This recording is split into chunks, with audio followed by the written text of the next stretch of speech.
Okay, first thing you want to do is you want to find your water shut-off valve, and that will be here on this one. Sometime they're on the cold water.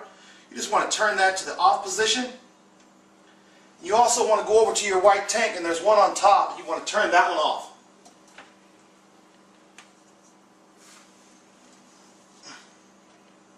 There we go.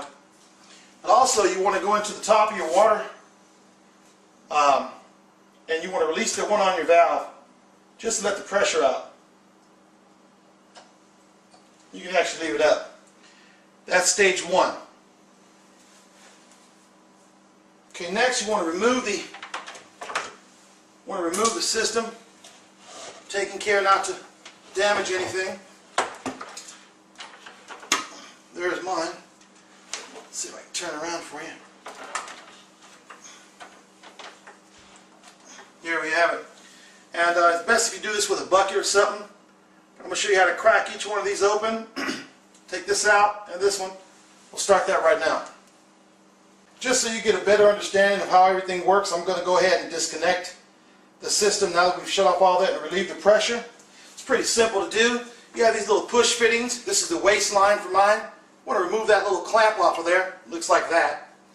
You're just going to push in on it and remove the hose. There's that one. And save that little pin. Then we got the water line. We're going to push in on that one and remove it.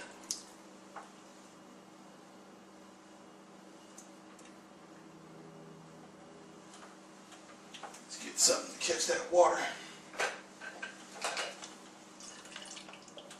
There we go. Wasn't much in there.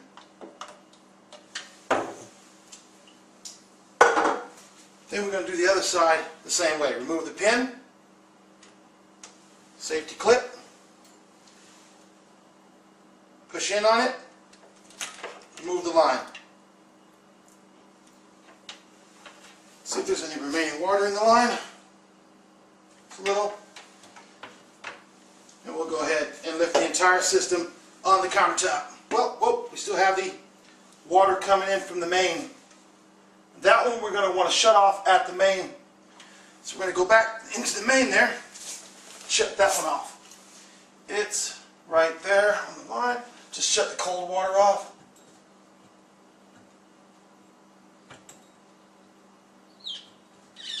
There we go. And we're going ahead and release that one. It's going to let a little water out. You could do this with a basin. Have a small basin to catch the water, but I need to mop anyway, so we'll have a little water coming in. There we go.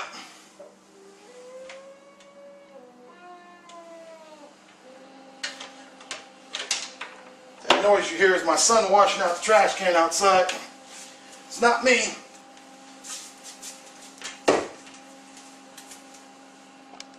Okay, we got the 3 canisters here, the membrane, and then the cleaning one. It's going to be pretty simple to do. You get a little wrench like this, or you can even use a strap and remove them. So, I'm going to lay it down. I'm going to start on this one.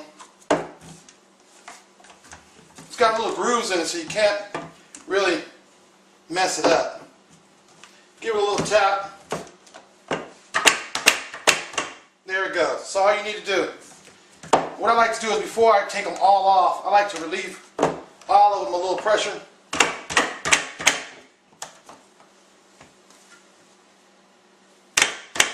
There we go.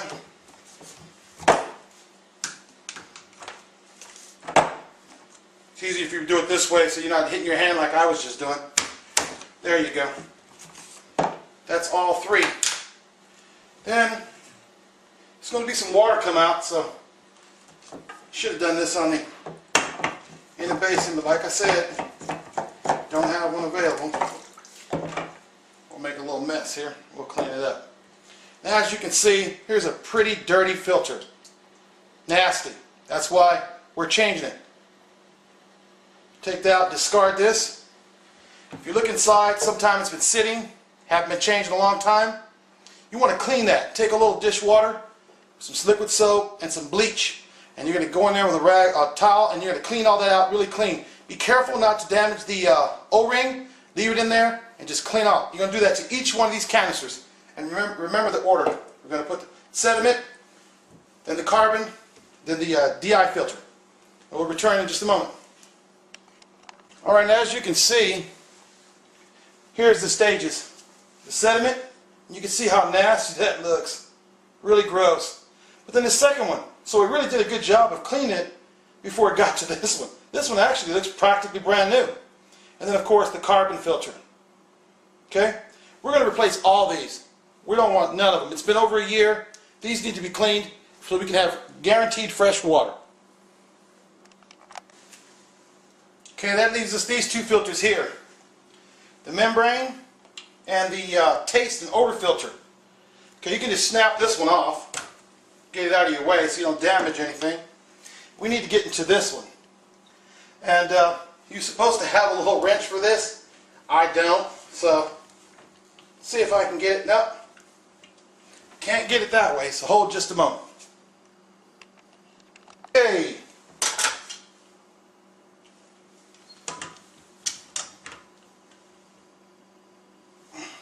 There we have it.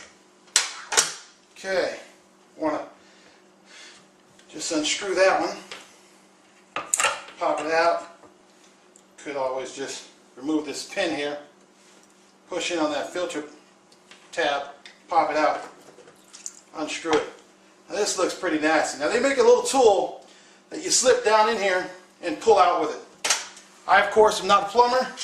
I don't have that tool. But I got Betsy. Just shove it in here. Take your time. Pull it out. There's your nasty filter. What we're going to do is we're going to rinse this out. Replacement I'm using, it's good for I think 100 gallons a day. I don't use quite that much, but my motto is more is better. Supposed to put a little silicone on there, but I don't have any, so I'm going to go ahead and pop that in. There it is, fits right in. Screw this back on.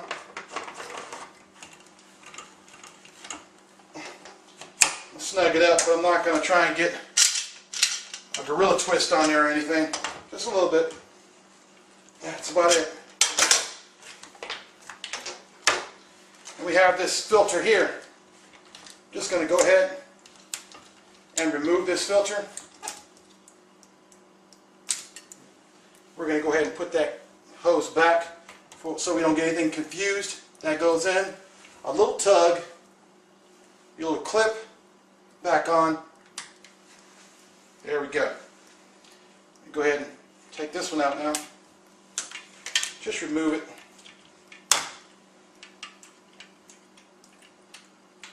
Like that. Same thing with the other side.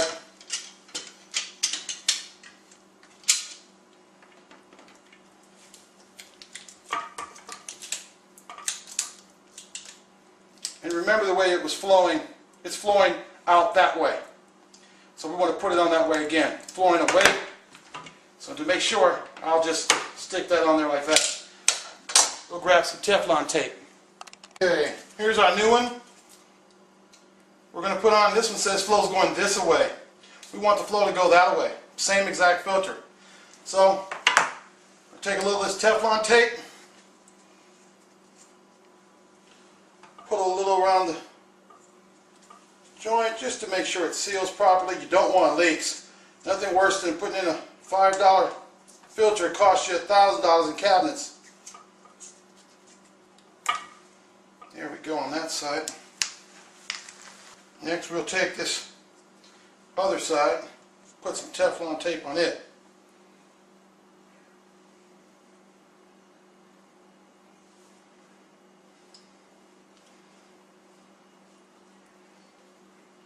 About 3 wraps. We're going to be testing for leaks, but we're going to try and make sure we do it right the first time. At least hopefully try and get it right the first time. Here we go. We're going to go ahead and open this one up.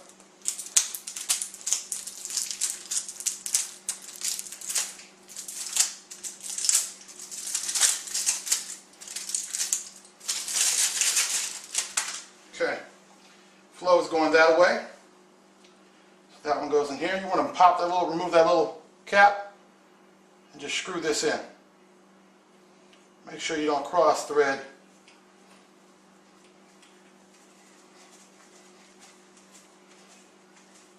You can pretty much hand tight these little joints. There we go. That's one. So we can get rid of that one now. Take this one and put on here. Remove the little cap. Taking time and making sure we're not cross-threading anything. We'll see. Okay. Put that back in its gizmo. That one goes back into here. Pull it out. Put your little safety clip back in. That's that. Okay. We've done the membrane. We've done the odor filter. It's all done. Now we'll do the canisters.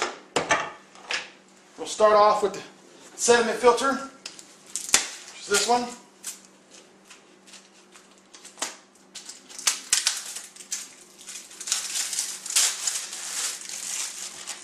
Okay, put the new filter in. You want to make sure you get those grooves right over the grooves. You don't want to chop it off anywhere.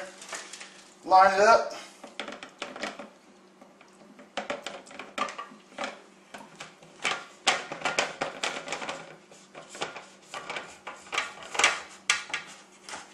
There she goes. You don't have to torque this down, just a little.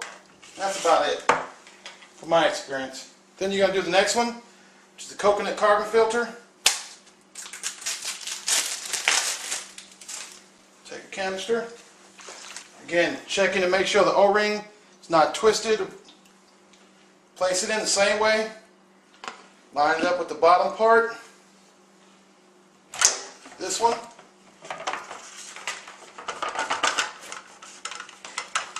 Same way, just a hand tight. We'll check them later.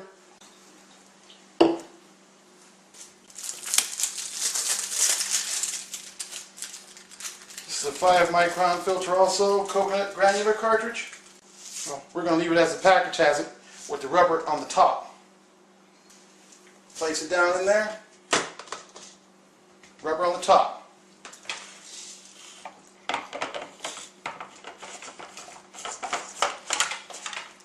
There we are. Just for precaution, I'm going to give it just a little, make sure they're seated. Yes. Yes. Yes. Okay. Changed all the filters out.